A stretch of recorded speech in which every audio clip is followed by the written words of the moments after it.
start with Gaza. Blinken said at the Munich Security Conference there is an urgent need to create a Palestinian state that also ensures the security of Israel. How might this look from Israel's perspective versus the Palestinian or Arab countries' perspective, and what role might the conference play in ensuring that? Well, look, Blinken is doing his very best to try to square the circle, which is to say, continuing to show, support for Israel and its right of self-defense. Let's not forget how all this tragedy started with the biggest massacre of Jews since the Holocaust. A completely unwarranted, unjustified incursion by Hamas into Israeli territory, targeting civilians, murdering them, butchering them, cutting them literally to pieces, setting them on fire. Can we just focus on the question, please?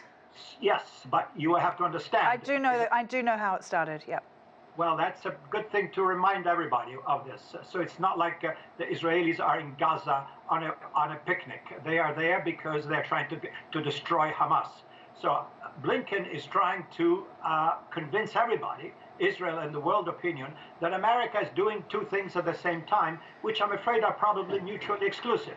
Continue to support Israel and at the same time trying to provide as much protection and shelter for the Palestinians. That's, given the situation on the ground, I think it's practically an impossibility. So this is a gesture, a series of gestures to try to say, hey, we really care about civilian lives. We really care about the civilian casualties that are occurring in Gaza, but at the same time, we want to continue to support Israel.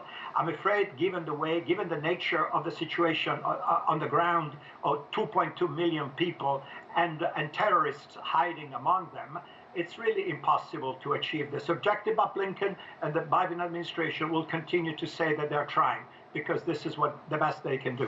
And in terms of stopping Israel from going further into Rafah, or into Rafah at all, I should say, is there anything that world leaders can do?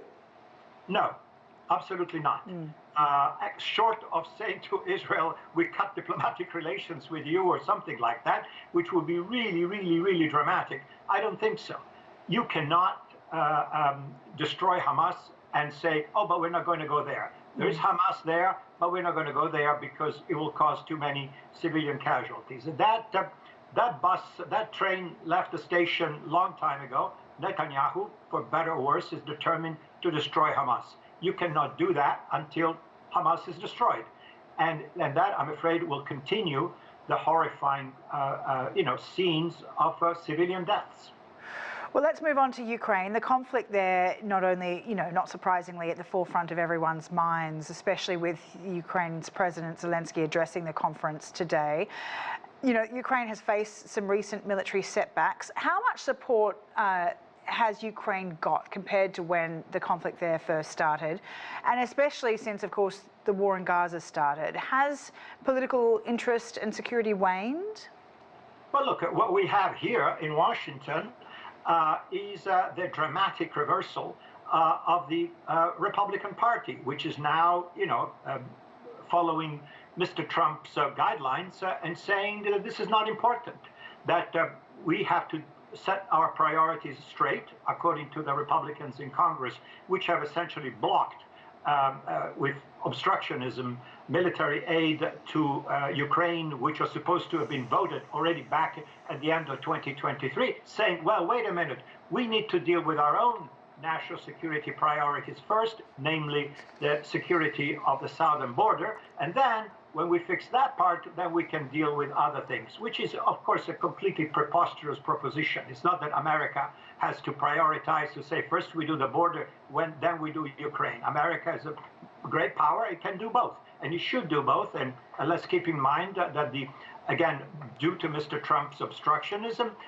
the deal that would have allowed to do exactly that, the border plus Ukraine plus other things, cannot be done because Mr. Trump said, I don't want the deal, because he wants to run on the issue of the border being, still an open wound. So the Republican Party, I'm afraid, is reverting to its far, gone roots of being an isolationist party. Let's not forget that at the very beginning of the NATO alliance, the Republicans were opposed to it. So here we go. Without bipartisan support in Washington, aid to Ukraine will not happen.